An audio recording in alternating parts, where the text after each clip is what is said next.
dans le prochain épisode de Ici tout commence. Tandis que Salomé quitte Maxime, Stella lance un défi à Gaëtan. Dans le même temps, le pop-up rencontre plus de succès que le doublage. Attention, les paragraphes qui suivent contiennent des spoilers sur l'épisode d'Ici tout commence diffusé demain soir sur TF1. Si vous ne voulez rien savoir, ne lisez pas ce qui suit. Mardi 27 juillet dans Ici tout commence. Salomé quitte Maxime et ne supportant plus l'ambiance toxique qui y règne, Salomé a décidé de ne plus remettre les pieds à la gardienne. Même si elle aurait aimé pouvoir aider sa mère à se sortir de son mariage, elle doit se rendre à l'évidence et accepter qu'elle ne pourra rien faire de plus. Alors que sa sœur se montre compréhensive, la jeune femme déclare qu'elle a l'impression d'avoir perdu sa mère une nouvelle fois et regrette de n'avoir obtenu aucune réponse sur l'identité de son père. En parallèle, Maxime reproche à Sylvie de rejeter une fois de plus sa fille. Loin de se laisser démonter, il signale que Salomé est sa fille et que si elle veut qu'elle fasse partie de sa vie, François devra faire avec. Comme elle est particulièrement défaitiste, Maxime comprend qu'elle a déjà baissé les bras et lance qu'elle n'en a jamais rien eu à faire de sa fille. Remontée, Sylvie lui interdit de dire cela puis affirme qu'il y a certaines choses qu'il ignore. Afin de découvrir ce que cache Sylvie, le fils Delcourt voudrait convaincre Salomé de revenir dans l'espoir de la faire craquer. Mehdi a beau le lui déconseiller, Maxime retourne malgré tout à l'institut pour la faire changer d'avis mais sans succès. Peu après, Maxime questionne Laetitia qui pense que le secret de Sylvie a un rapport avec le père de Salomé. En effet, elle ne croit pas du tout que ce dernier soit parti sans donner de nouvelles, d'autant plus qu'elle avait surpris sa mère en train de cacher une boîte dans son bureau il y a quelque temps. Dans celle-ci, Laetitia avait retrouvé des babioles et de nombreuses lettres d'amour qu'elle n'a pas pu lire. De retour à la gardienne, Maxime fouille la chambre de Sylvie pendant que Mehdi et Hortense font le guet. Malheureusement, c'est un échec puisque François rentre dans sa chambre. Et c'est en se cachant en catastrophe sous le lit pour ne pas se faire pincer que le jeune homme tombe sur la boîte.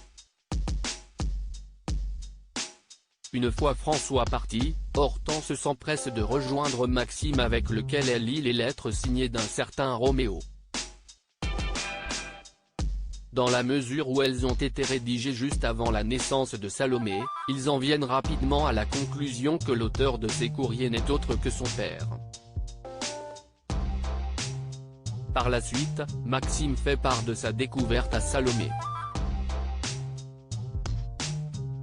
Furieuse qu'il ne respecte pas ce qu'elle lui a dit, elle lui reproche d'agir comme lui et de lui imposer ses choix. Salomé, qui refuse qu'un autre homme contrôle sa vie, met un terme à leur histoire.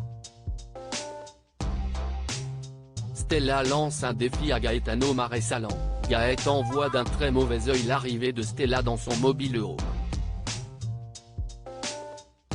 En effet, le fils Rivière aurait préféré être seul avec sa compagne. Certaine que sa sœur ne restera pas très longtemps chez eux, Noémie l'enjoint à tenir le coup encore quelques jours.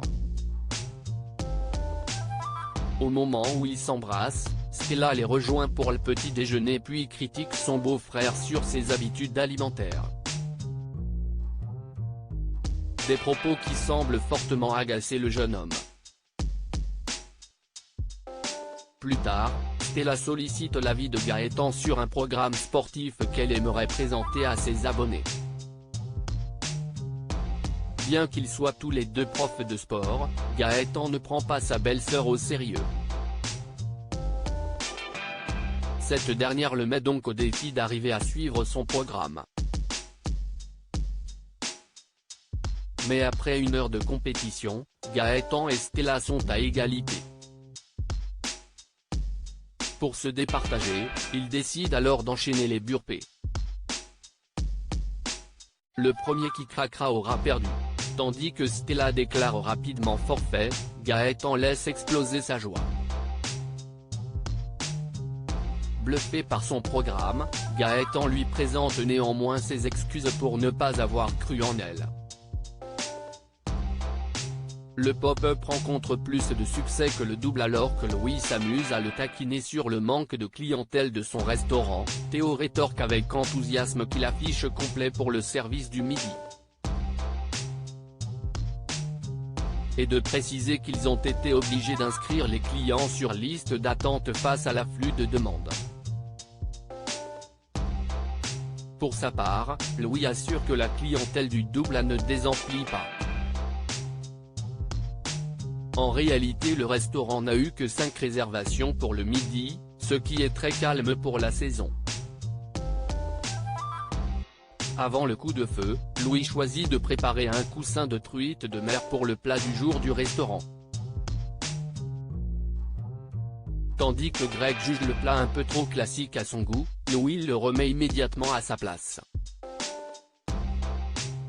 De leur côté, Constance et son mari déjeunent au pop-up.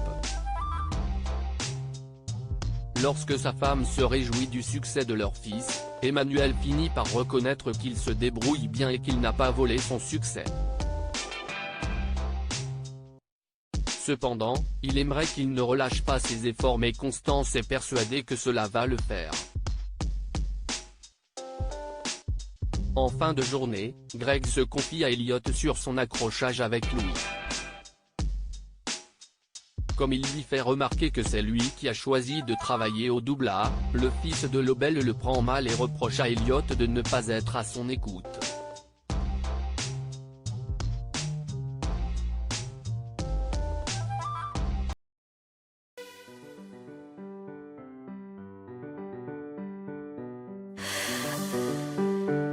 The man I love just had a heart attack, but who needs a heartache? I am a man, she is a